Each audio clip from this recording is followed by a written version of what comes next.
যাদের ফার্ম আছে গরুর ছাগলের ফার্ম, তারা কিন্তু মাসালা জেনে নিবেন। এক দুইটা গরু ওইটা সমস্যা না, কিন্তু ফার্ম আছে যাদের, আপনারা কিন্তু মাসালা জানবেন ওলামায়ে হজরতদের কাছ থেকে।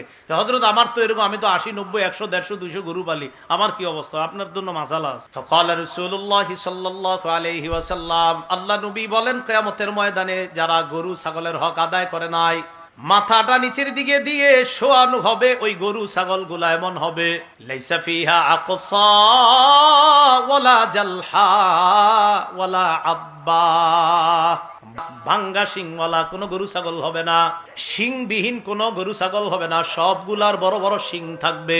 এই শিংওয়ালা গরু ছাগল গুলা তাদের বাচ্চা সহ আসবে। আসার পর যারা গরু ছাগলের হক আদায় করে নাই তাদেরকে খুর দিয়ে মারাইতে থাকবে, আর মুখ দিয়ে তাদেরকে আঘাত করতে থাকবে, কুরুনিহা শিং দিয়ে গুতা দিতে থাকবে, শিং দিয়ে গুতা দিবে, আর খুর দিয়ে পারাইতে থাকবে, আর শিং দিয়ে গুতা দিতে থাকবে। কেন?